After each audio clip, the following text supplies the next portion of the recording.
اعوذ باللہ من الشیطان الرجیم بسم اللہ الرحمن الرحیم. السلام علیکم ڈیئر اسٹوڈینٹس.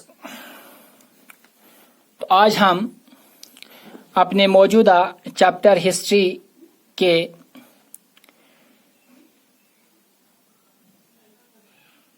کا ایک اور topic colonial laws and the nomadic people in India colonial laws and the nomadic people in India پڑھنے جا رہے ہیں. تو جہاں تک ہم نے پڑھا تھا، جہاں تک آپ کو پڑھایا تھا میں نے کہ پیسٹورلسٹس یا جو نومیڈک پیپل ہیں جن کا سہارا مال مویشی پال کر ہوتا تھا، یہ وہ لوگ ہیں جو ایک جگہ سے دوسری جگہ ہجرت کرتے رہتے ہیں. یعنی کہ یہ ایک ہی جگہ نہیں ٹکتے، بلکہ یہ سیزن کے حساب سے اپنے مویشیوں کو گھاس کھلانے کے لیے ایک جگہ سے دوسری جگہ جاتے ہیں. تو اب ہم دیکھیں گے کہ جب یہاں پر برٹش آئے تو جو کالونیل رولز تھے ان کا کیا اثر پڑا ان کے اس پیشے پہ. پہلا ہم دیکھیں گے کہ کون سے لاز برٹش والوں نے یہاں لائے. پہلا رول جو تھا، پہلا لا جو تھا، اس کا نام تھا waste land rules. Waste land rules یہ برٹش والوں نے لایا تھا. یہ کیا تھا؟ According to the colonial officials all the uncultivated land appeared to be unproductive. Therefore, grazing lands were also considered as waste lands.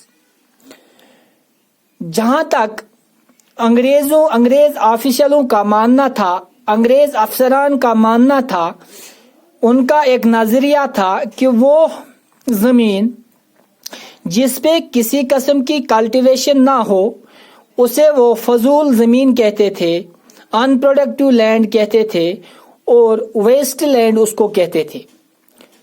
اس لیے وہ چاہتے تھے waste lands as they produced neither revenue nor agriculture produce, کیونکہ اس سے نہ تو agriculture production ہوتی تھی اور نہ ان کو کوئی ریونیو ملتا تھا. اسی لیے the colonial government wanted to bring grazing land under cultivation. تو وہ جو بھی گریزنگ لینڈ تھی، جس کو ہم گھاس چرائی بولتے ہیں، اس کو وہ انڈر کلٹیویشن لانا چاہتے تھے. سو دے could get revenue and agricultural goods from this land.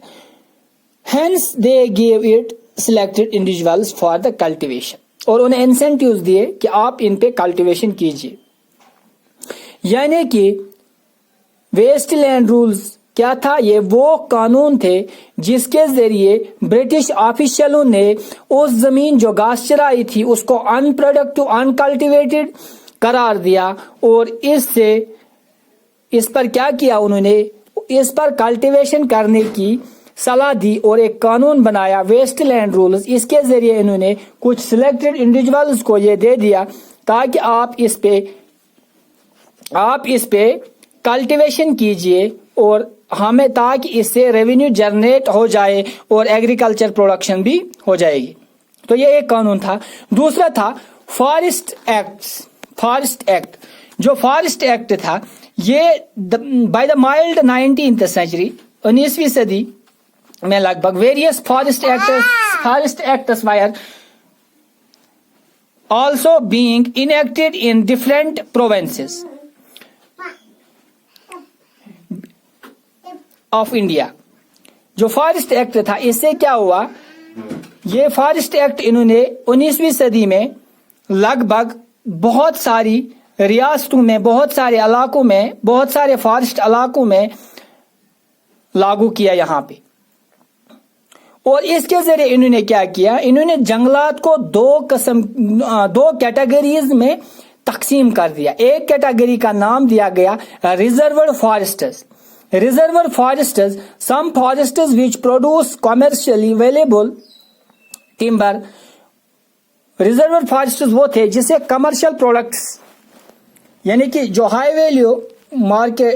Value products تھے اس میں تقسیم کر دیا. اس میں آتا تھا ٹمبر لائک دیدار اور سال جو تھے، یہ ریزروڈ فارسٹس میں انہوں نے تقسیم کیا. اور دوسرا جو تھا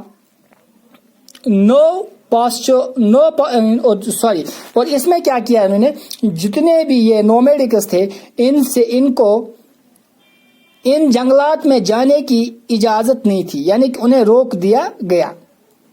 اور تیسرا پروٹیکٹڈ فارسٹس، دوسرا اس کا protected forests, in these forests some customary grazing rights of pastoralists were granted but their movement were severely restricted.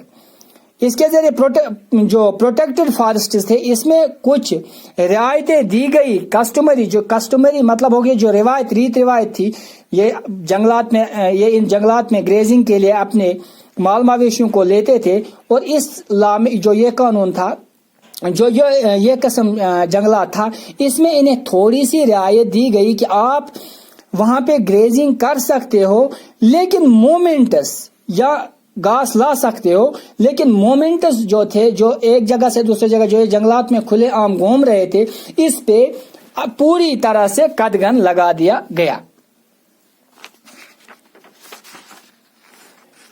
اور اب جو یہ پہلے کھلے عام جاتے تھے، یعنی کہ آزادی سے جاتے تھے، اس پہ پابندی لگا دی گئی، اب یہ جا سکتے ہیں لیکن انہیں ایک پرمیشن بنانی پڑتی تھی۔ تو یہ تھے کچھ قانون جو نومیڈکس کی لائف سے جڑے تھے اور جو برٹش والوں نے لائے تھے۔ اب ہم اس سے آگے پڑھیں گے کہ ان قانون سے ان کی زندگی پہ یا ان کے مال مویشیوں پہ کیا اثر پڑا، وہ انشاءاللہ اگلے ٹاپک میں پڑھیں گے۔ تب تک کے لیے خدا حافظ۔